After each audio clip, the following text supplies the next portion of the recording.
never understand.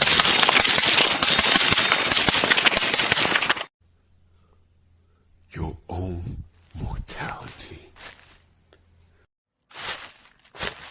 Every mosque, every chapel, every synagogue will eventually fall. Endless monuments you build, but no matter how grand, monolithic, nor beastly, everything will inevitably fall like gods to the sands of time.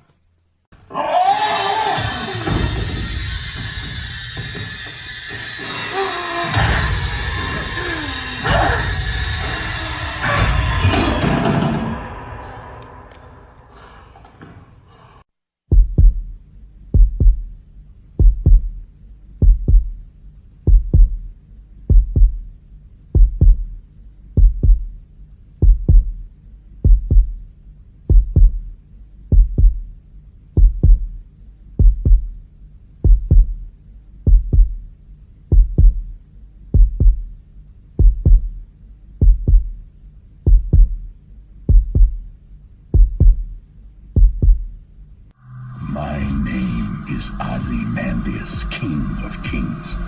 Look on my works, ye mighty, and despair.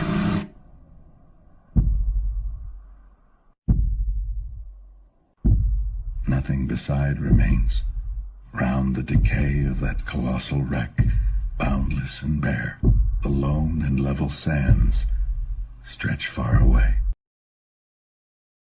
Once upon a time, far, far away, there stood a Buddhist monk whose infamous influence incessantly interred itself in infamy. One day, on the steps of his monastery, he came across an unusually muscular child who was gnawing on the throat of a dead brown bear. His teeth were bloody and his eyes were full of rage. The monk took pity on the child and ushered him into the temple, treating him to a full-course meal. It was not an unusual sight to see malnourished souls striding like ghouls across the streets, for the famine was widespread amidst the civil war. But the child was goblin-like, as he would often hang himself from the roofs, using only to finger and scratch his knuckles on the floor as he moved on all fours like a chimpanzee. Death and pestilence ruled over the nation ever since the coup, but the specimen is beyond expectations. As curiosity grabbed a hold of the monk, he soon learned that the child could actually understand human speech as he heard the phrase. It was a bright, cold day in April, and the clocks were striking 13. His chin nuzzled into his chest in an effort to escape the vile wind. I remember that night. I was floating in ether, imprisoned in a vial glass.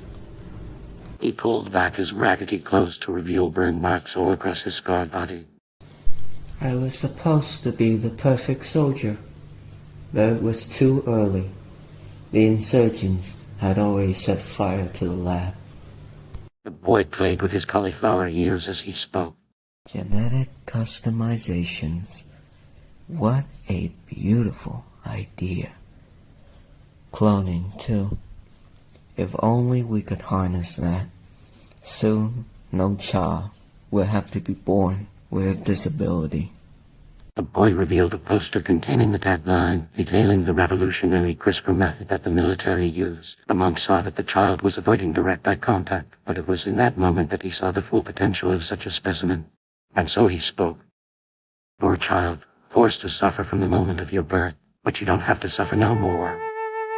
My name is Wirathu. I'll be your friend. Wirathu Ashin then took the child in and trained him in the martial art of Bathory, instilling within him the principles of Theravada Buddhism as well as the monk's personal ideas and values. When the time had come for the child to choose a name, he first chose Ozymandias to symbolize the philosophy of impermanence. Secondly, he chose the last name Osborne, which in Norse for bear god, the same animal he was feasting upon on that fateful day. Present-day Rock, Formula. A carriage slowly marches to the lapis blue gates of Ishtar, a routine checkout point before entering the newly rebuilded city. Walls stretched beyond the horizon, its length and height out in detailing the Mesopotamian myths carved into its blue skin like tattoos and battle scars. But even if these walls were made from desolate skyscrapers, they could never hide the absolutely monolithic ziggurat deep in the city center, towering over the clouds. From here, it looked like a mountain of madness, whose farthest slopes looked out over some accursed ultimate abyss.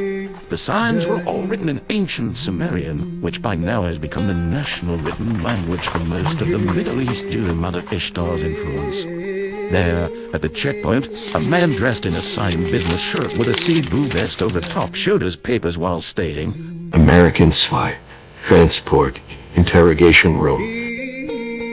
Meanwhile, his partner, a woman clad in a red shirt and black coat, quietly waits in the back while the guards work. "Of course, Dr. Osborne, right this way." As the barrier is lifted, a guard tries to strike up some small talk with the woman. "You're very pretty for someone working in the government." She did not respond, instead choosing to lightly kick a strange duffel bag that occasionally moves on its own.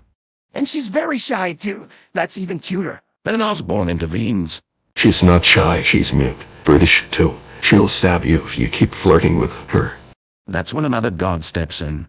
Darn it, Abraham. Stop flirting with every woman you see.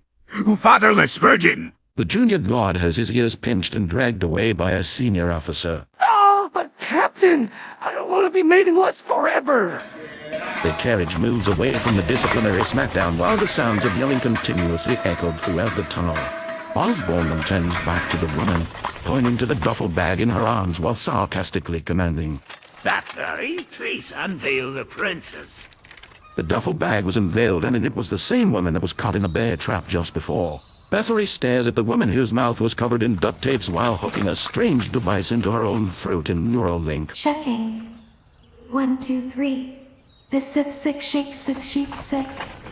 It was an assistive speech device from Elon Musk's brain chip company, a relic from before the Third World War. Your name is Catherine Colt, isn't it? A Christian spy from the USA.